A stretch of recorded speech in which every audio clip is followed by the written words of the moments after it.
Welcome back to Travel Agent TV, powered by the Hub Social Network. I'm your host, Pat Miller. Glad that you're here. As you know, Travel Agent TV is content for travel agents by travel agents. And while you're here, make sure you hit subscribe. That way, every time we drop knowledge on this channel, you will become a better agent. Today, we're talking about destination weddings, and man, we've got a heavy hitter and our expert on the line, Sarah Kline from Time for Travel in Davidsonville, Maryland. Sarah, it's great to see you again. How are you? I'm wonderful. Hi, Pat. How are you? I'm great. It's great to have you back. Now, destination weddings, they're a thing, and today's about Destination Weddings 101. So someone that maybe hasn't booked a destination wedding before, or they're interested in doing it, but they want to learn more. So let's just start at the very beginning. Why is a destination wedding a good piece of business to begin with?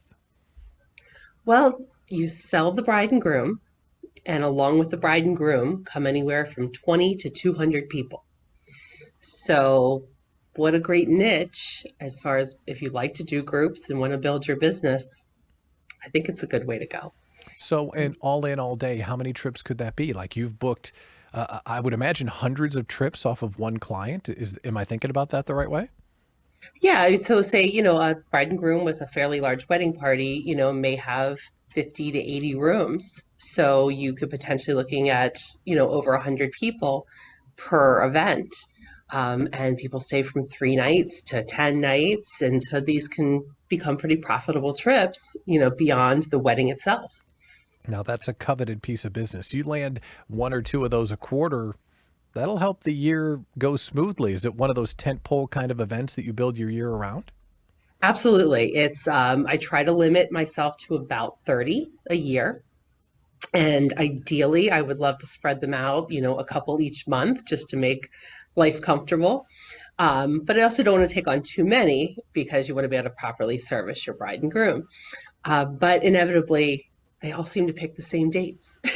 So you end up having, I think it was last fall or fall before last, I had 17 weddings all within 4 weeks of each other for no rhyme or reason.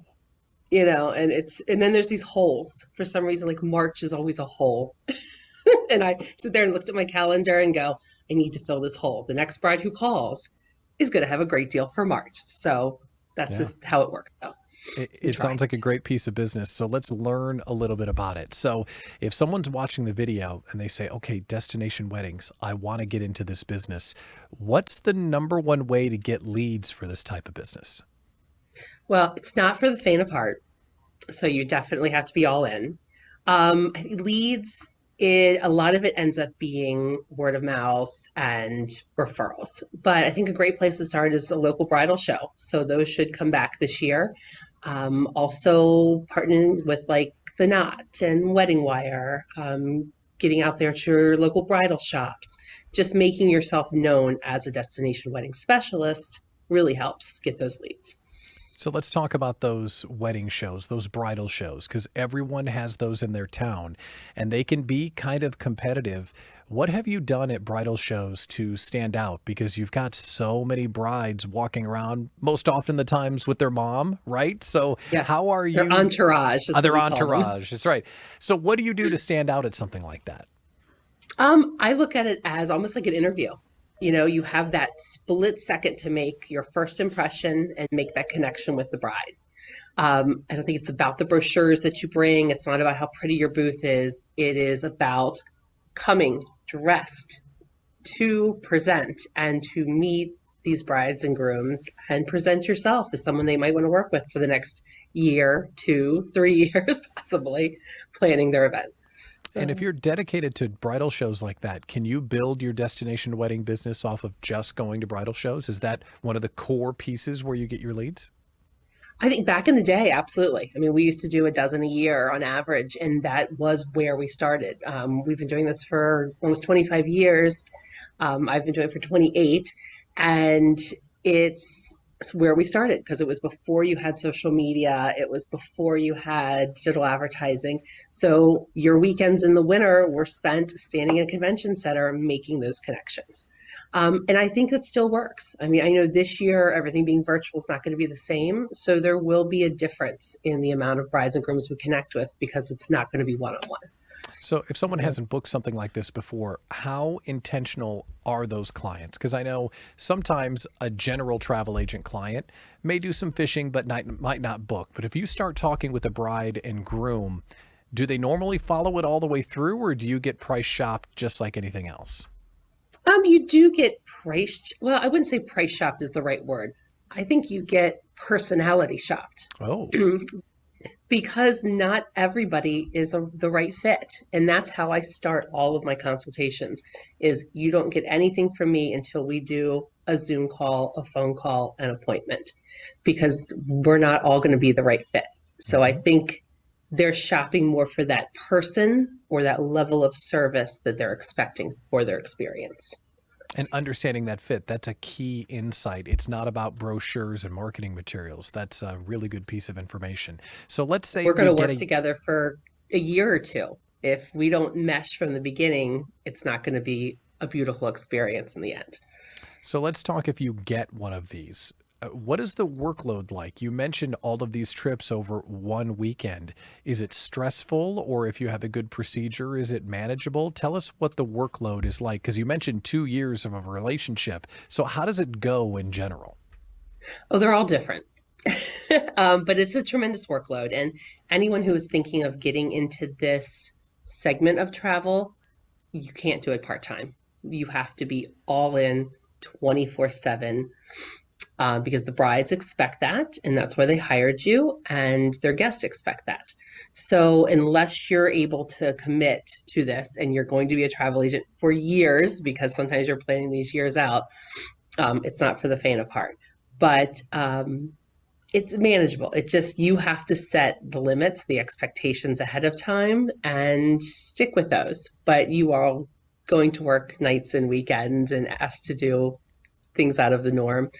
And for every bride and groom, one of the things I warn them in the beginning is there's always one, sometimes two, crazy guest. So that's all part of dealing with it as well. Uh, Another key insight. This is not for the part timer. This is maybe not for the newbie. This is for someone that's dedicated to make this their career and really service a client from start to finish.